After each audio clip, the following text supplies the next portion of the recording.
Hi, we're ready to pick up back again with Magic Tree House book number 15, Viking Ships at Sunrise by Mary Osborne Pope. We left off at chapter 3. The title of that chapter is Brother Patrick, and we'll start there. If there are pictures, I'll go ahead and show them to you. Jack's glasses were wet with mist. He quickly wiped them and then he looked up. A man in a brown robe stood before him. The man had a round red face. He was bald, except for a fringe of hair around his head. Nearby, the rope was tied around a tree. I'm not an invader, said Jack. He's Jack, said Annie. She was standing behind the man. I'm Annie. We're from Frog Creek, Pennsylvania. We come in peace, stammered Jack. The man's blue eyes twinkled. Oh, do you now, he said. I wondered what was going on. I had dropped the rope so I could climb down the steps, but you two grabbed it instead. How in the world did you get on this island? Jack stared at the man. He didn't know how to explain the Magic Tree House. In our boat, Annie said quickly. The man looked puzzled. Not many boats can come ashore at this dark and early hour. Well, we are very good sailors, said Annie. Oh, brother, thought Jack. He hoped that their sailing skills wouldn't be tested. Where exactly are we? Asked Annie. And who exactly are you? You're on an island off the coast of Ireland, the man said, and I am Brother Patrick. Whose brother are you?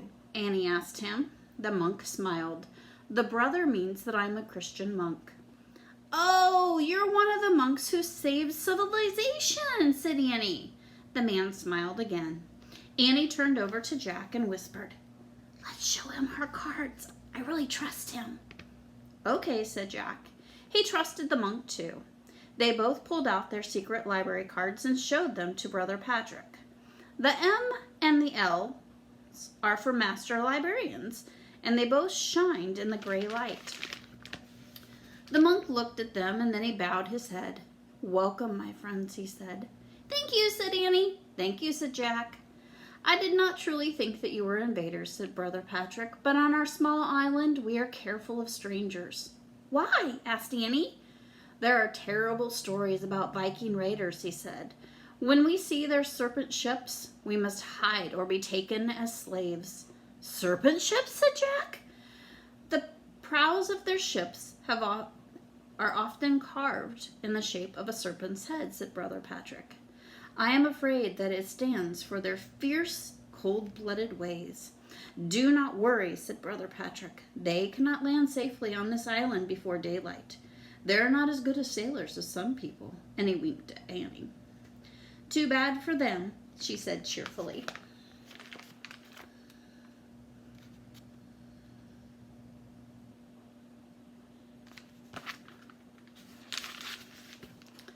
But tell me, why have you come here? Asked Brother Patrick. Oh, said Jack, I almost forgot. He pulled out Morgan's paper and from his leather bag, and he showed the Latin words to the monk. Serpens magna. This is the title of a story that we have to take back to our friend and teacher, Morgan Le Fay, said Annie. I see, said Brother Patrick. He gave Jack and Annie a mysterious look. What is he thinking? Jack wondered. But the monk changed the subject. I think you would like to visit our monastery, he said. What is that? Said Annie. The place where we monks live and work, said Brother Patrick. Come. But the sun's not up yet, said Jack. Won't the others be asleep? Oh, no, said Brother Patrick. In the summer we rise long before the daylight. We have much to do. You'll see. The monk led them up a dirt path, and Jack hoped that their book was at the monastery. He wanted to leave the gloomy island with its threat of Viking invaders as soon as possible. A low bell started to ring. Jack saw a lonely church steeple against the gray sky ahead. The monastery had a stone wall all around it. Brother Patrick took Jack and Annie through the gate. Beyond the gate was a small church with a hanging bell. There was also a vegetable garden and 6 stone huts shaped like giant beehives. "We grow our own food," said Brother Patrick. "Carrots, turnips, spinach, wheat, and beans." He led them to the entrance of the first hut, and Jack and Annie both peeked inside. A monk was pulling flat bread from a low stone oven. "This is our bakery," Brother Patrick said. "It really smells good," said Annie. "Come along," Brother Patrick said. He pointed to each hut as they passed. There are our sleeping quarters," he said, "and that's where we spin our cloth. In here we cobble our sandals, and there we carve our wooden tools." In each of the huts, Jack and Annie could see monks. They were busy spinning or cobbling or carving. Finally, Brother Patrick came to the largest beehive-like hut. "I have saved the best for last," he said. "This is where we do our most important work." He stepped inside, and Jack and Annie followed. The hut was warm and peaceful, yet very alive. It glowed with the golden light of many candles. Monks sat at wooden tables. Some were reading, others played chess. Best of all, some were writing and painting in books. "This is our library," said Brother Patrick. "Here we study math, history, and poetry. We play chess and we make books." "Jack, I think this is it," said Annie. "What?" said Jack. "Civilization," said Annie. Brother Patrick laughed. "Yes, this is where civilization hides," he said. On top of our lonely island is the sea." "Oh, man," said Jack, "I love this place." "What kind of books do you have here?" Annie asked. "Books of wonder," said Brother Patrick. We record Christian stories as well as old myths of Ireland." "Myths?" said Jack. "Yes," said Brother Patrick. "They were gathered from our storytellers, the old women who sing the tales of long ago when people believed in magic." "Wow," said Annie. "Come," said Brother Patrick, "look at the books of Brother Michael. He has worked on this his whole life." Brother Patrick led Jack and Annie over to an old monk. The monk was painting a blue border around one of the pages in the book. "Michael, these 2 master librarians from far away would like to see your work," said Brother Patrick. The old monk looked up at Jack and Annie. He wrinkled his face and he broke into a smile. "Welcome," said Brother Michael in a thin and shaky voice. "Hi," said Annie. Brother Michael showed them the cover of his book. It was decorated with gleaming red and blue jewels. Then he turned the pages. Each was covered with fancy writing and delicate paintings in green, gold, and blue.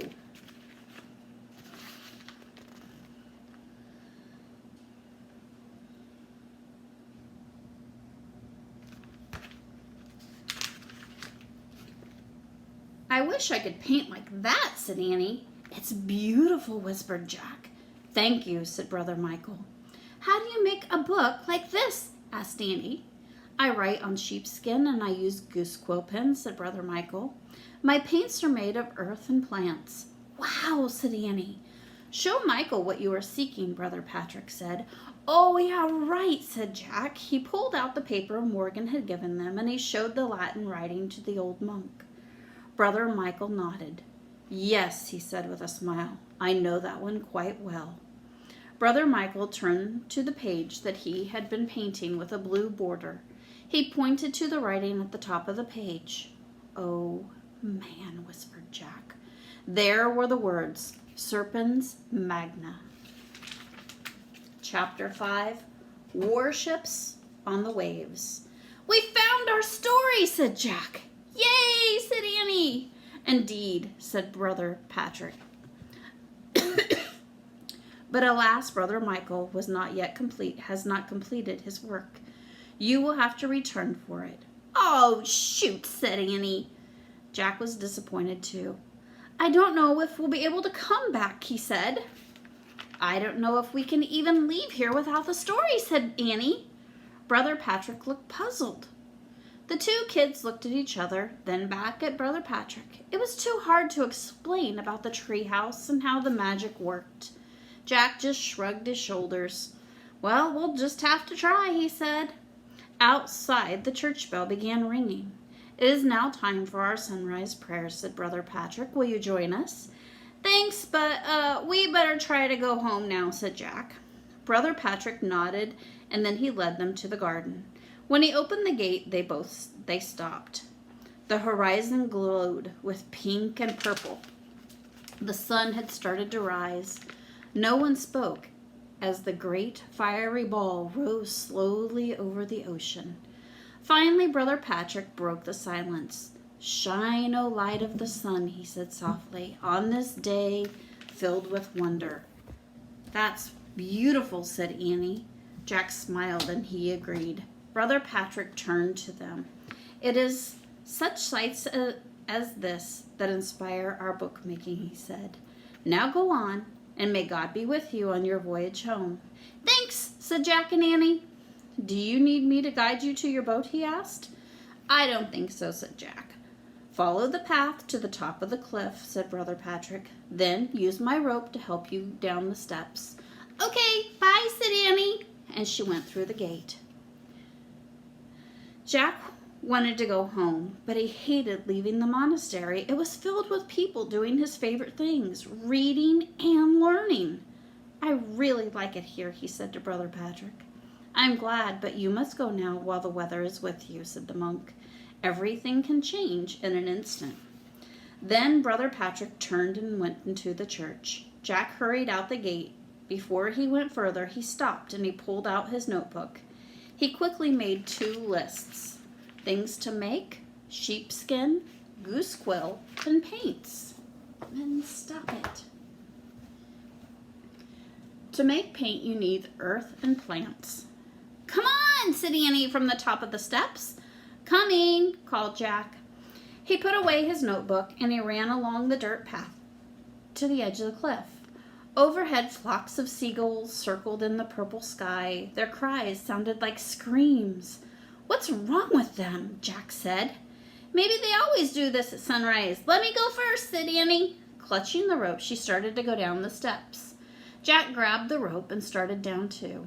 The birds' cries went on. They worried him. They sounded like they were warning them. Jack reached the rocky ledge and he let go of the rope. Let's go! Annie called from the treehouse. Jack looked at the horizon one last time. When he did, his heart nearly stopped. A ship was outlined against the sky. Behind it, he saw 2 smaller ships. As the ships came into view, their bright sails were filled with wind.